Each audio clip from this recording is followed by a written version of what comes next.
Usman and Ariel Helwani have just suddenly found themselves in a real beef, and it's heating up fast. Everything started when Ariel ripped into the idea of Usman getting the next title shot at Islam Makhachev. He called it a complete travesty and basically said the only reason it's even being discussed is Kamaru's manager, Ali Abdelaziz, working his magic behind the scenes, not because of what the Nigerian Nightmare has done lately in the cage. Now, to be fair, Usman is coming off that big win over Joaquin Buckley, who was on a tear and looked damn near unstoppable heading in. That win, combined with his elite resume, has a decent chunk of fans saying Kamaru should be right back in the title picture. Most people, though, still think 170 is too loaded right now, and he probably needs one more before he jumps the line. Either way, Usman and Henry took it personal on their podcast. Kamaru said Ariel simply isn't qualified to decide who deserves a title shot. Let's dive into how Kamaru reacted to Helwani's criticism. Person that will not be named in the show, but I guarantee you they could probably smell us from here. Damn. Well, let's just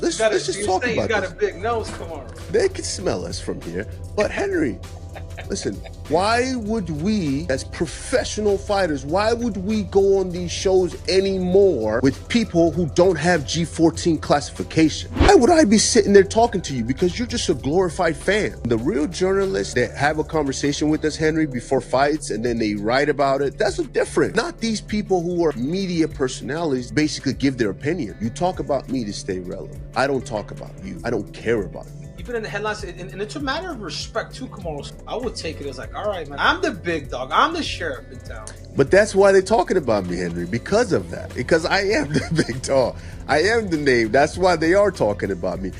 Helwani then fired back at Kamaru, and this was years of tension boiling over. You gotta remember their history. Back when Usman was champ, his manager Ali Abdelaziz banned ESPN from interviewing any of his fighters, calling it personal and accusing Helwani of targeting his champions. Usman stayed silent but clearly rolled with it, and that beef never really went away. There were smaller moments too, like when Helwani interviewed Duplessis in 2023 and started pushing those provocative African race questions tied with Kamaru. Usman's camp side-eyed Helwani for that one too, and the tension kept building. And now, Helwani has finally snapped. He went right at him, calling out the hypocrisy, the revisionism, and the way Usman benefited from Abdelaziz's pull with the UFC while accusing the media of bias. Helwani's point was simple. Fighters want the media when things go their way, but the moment rankings or opinions don't fit their plans, suddenly the media is unqualified. They were never qualified.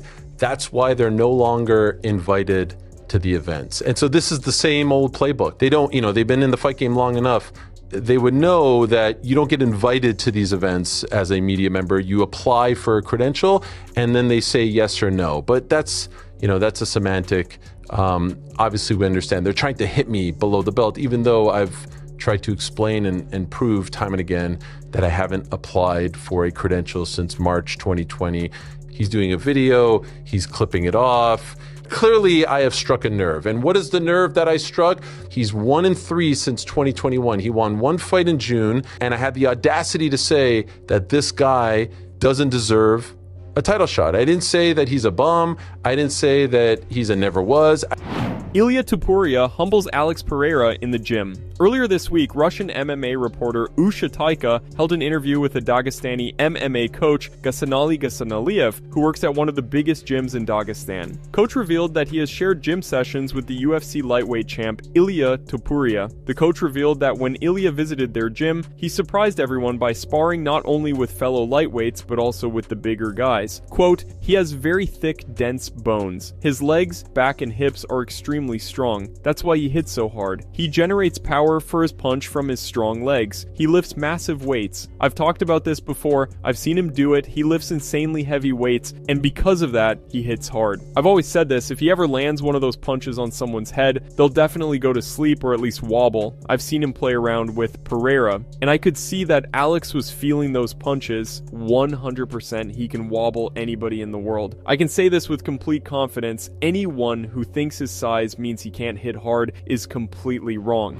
Another unexpected twist today comes from Michael Bisping, and this one caught a lot of fans off guard. For weeks, he has been one of Tom Aspinall's loudest defenders in the whole eye poke controversy, partly because they are both Englishmen, and partly because Bisping knows exactly what it's like to deal with eye injuries. But suddenly, Bisping switched gears and fired some surprisingly harsh criticism at Tom. He believes Aspinall is handling this situation the wrong way. Tom has been flooding social media with videos from doctor visits, scans, medical updates, everything. He is basically documenting every step to prove to the fans that the eye poke was real, that the injury was legit, and that he did not quit. Bisping thinks this is backfiring. In his eyes, Tom is doing too much and giving the controversy even more oxygen. The more he posts, the more people think he is trying to convince them, instead of moving forward like a champion. And coming from Bisping, a guy who fought half his career with one functioning eye, that criticism hits a lot harder. Bisping and Felder are advising Tom to move on from this incident, because this is not the type of stuff people want to hear from a heavyweight champion of the world. And you know what? This kind of almost, I don't want to say feeling sorry for yourself, but allowing it to get to you and showing the doctors and stuff, it's not what people want to see from the heavyweight champ. No one wants to hear that shit. No. People want to hear people be real, and say, yeah, this is pissing me off. And you know what? I'm coming back. I'm on my doctor's case every day. When can I fight? When can I fight? Yeah, just like he said, he's saying it, but then he's doing that kind of stuff. He needs to, I know it's tough to move on when you got people doubting you and questioning you and calling you a quitter when you're a guy that's a heavyweight champion like Tom Aspinall. It's a fucking bitch to deal with. But you're right. He needs to just move on and get better, and then show up in training and do your damn thing. And again, be the heel then. Turn heel. Be a dickhead to everyone. Nobody will care if you go and knock Cyril Gane out and then you get on that microphone, you start talking shit. Guess what? People will just absolutely love that version of you.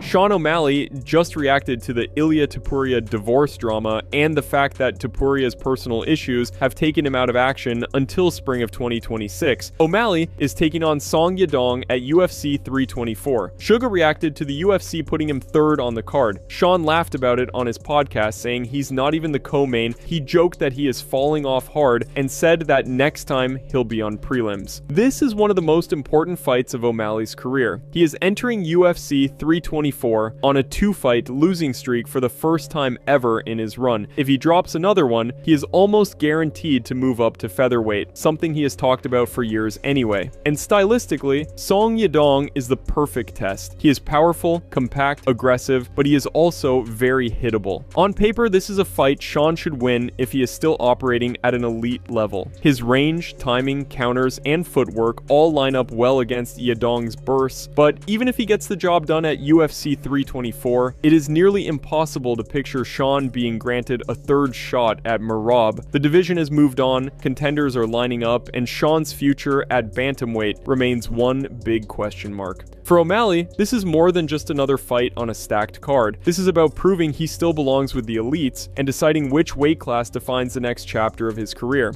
The Ilia stuff, you guys see that? Going through the divorce, wife supposedly trying to take 50%. God, dude.